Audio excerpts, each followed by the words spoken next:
Assalamualaikum warahmatullahi wabarakatuh. Berjumpa kembali dengan saya Nur Asriana Esarna, calon guru penggerak angkatan 10 Kabupaten Baru dari UPTD SMPN 11 Baru. Pada video kali ini saya akan melakukan demonstrasi kontekstual modul 3.1 pengambilan keputusan berbasis nilai-nilai kebajikan sebagai pemimpin.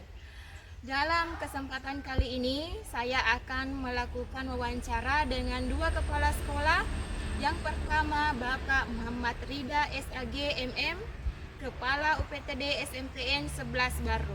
Dan yang kedua, dengan Pak Faisal Ismail SPD MPD. Beliau adalah Kepala Sekolah UPTD SMPN 28 Baru. Selamat menyaksikan.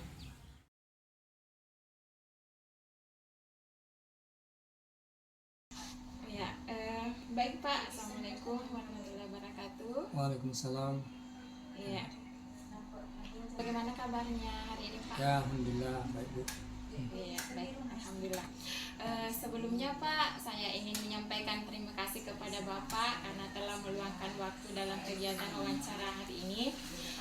Dan sebelumnya pula saya ingin menyampaikan kepada Bapak bahwa hari ini saya akan mewawancarai Bapak sebagai bagian tugas saya sebagai calon guru penggerak di modul 3.1 terkait tentang pengambilan keputusan berbasis nilai-nilai kebajikan sebagai pemimpin.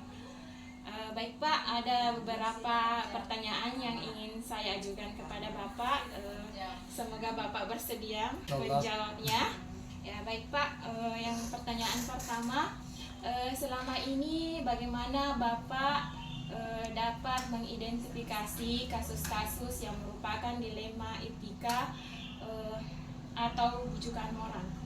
Ya baik, pertama bahwa untuk mengidentifikasi masalah atau kasus yang kita hadapi di sekolah, kita perlu tahu dulu bahwa jenis kasusnya apakah besar atau kecil.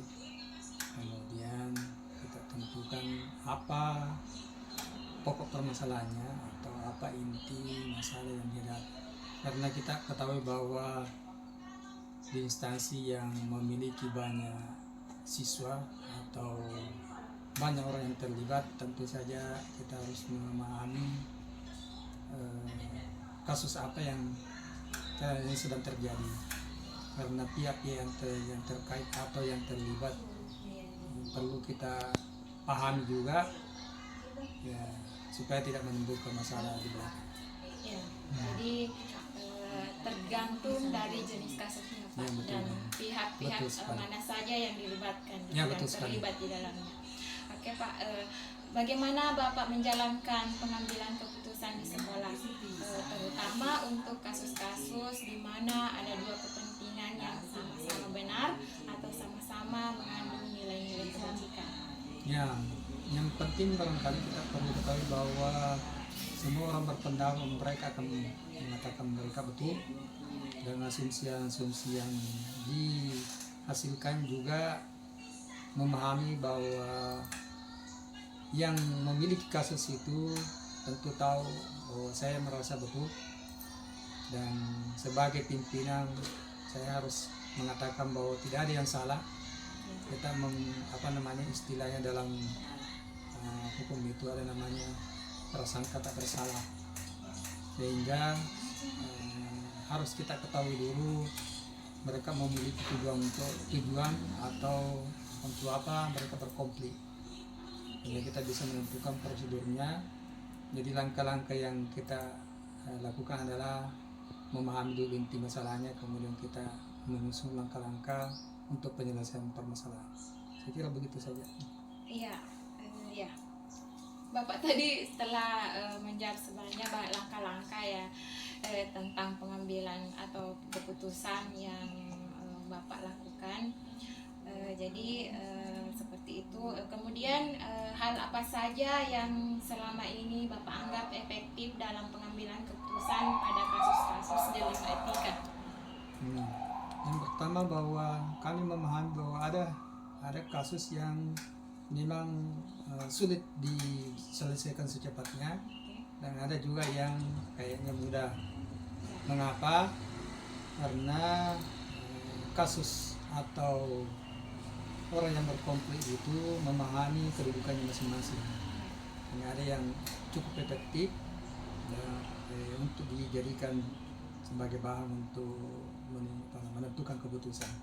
Salah satu yang efektif adalah menentukan kebijakan pada saat di mana mereka semua tidak terlalu dipermasalahkan, karena terkait juga dengan visi dan misi sekolah.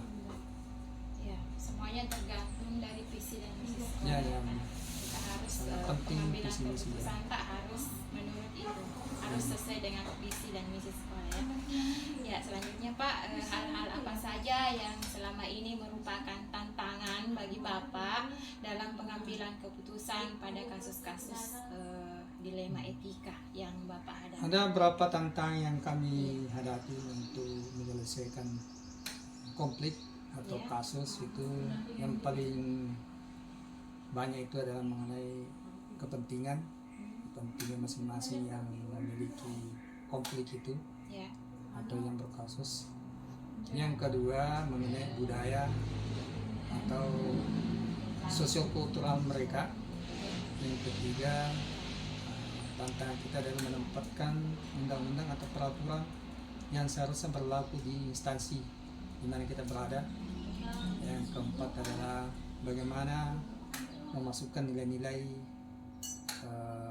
atau norma yang seharusnya berada dalam lingkungan sekolah itu. Itu adalah tantangan kami. Ya, ternyata ada beberapa banyak tantangannya Pak ya.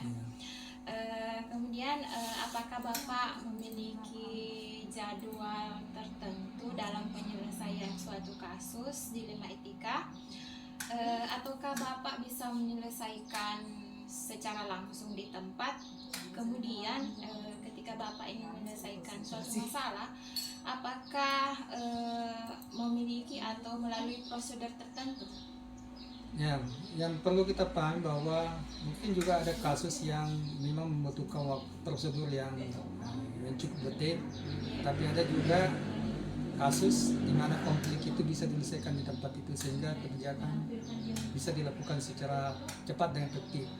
Dan kasus-kasus yang sulit untuk dihadapi karena melibatkan banyak pelaku, utamanya dari masyarakat atau pemerintah, kita membutuhkan prosedur yang harus berjalan sesuai dengan seharusnya dilakukan. Ya, intinya ada kasus yang bisa diselesaikan dengan cepat, ada juga yang harus membutuhkan tahapan-tahapan atau prosedur tertentu ya Pak. Sekali, ya. Iya. Selanjutnya dalam pengambilan keputusan terhadap kasus-kasus dilema etika ya Pak, adakah kira-kira orang atau pihak-pihak tertentu yang Bapak libatkan yang bisa kita anggap mempermudah untuk pengambilan keputusan yang Bapak berikan? Ya, untuk yang selama ini kami lakukan adalah kalau ada kasus-kasus yang melibatkan pidana, untuk persoalan pidana sebelum sampai ke pihak yang berwajib, biasanya kita melibatkan komite dan orang tua atau lingkungan daripada di mana orang itu berkonflik atau yang berkasus.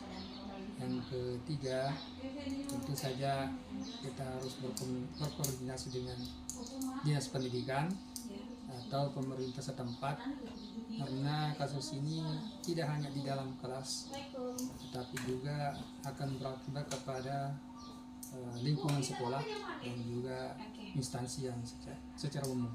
Iya Pak. Jadi intinya Bapak selalu melibatkan beberapa pihak atau beberapa orang Pak dalam pengambilan keputusan yang selama ini Bapak buat ya. Dan yang terakhir Pak, dari semua hal-hal yang telah disampaikan, pembelajaran apa yang dapat Bapak petik dari pengalaman Bapak dalam pengambilan keputusan terkait dilema etika? Banyak sekali pengalaman yang kita dapatkan, Iya.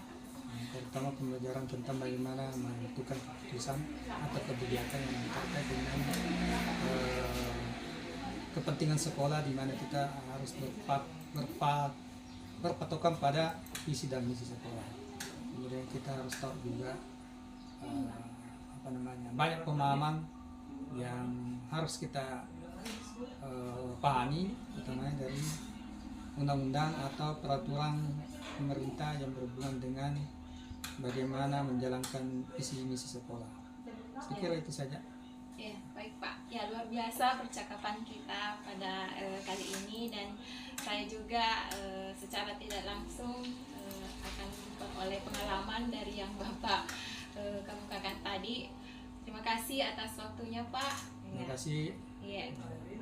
Assalamualaikum warahmatullahi wabarakatuh. Waalaikumsalam.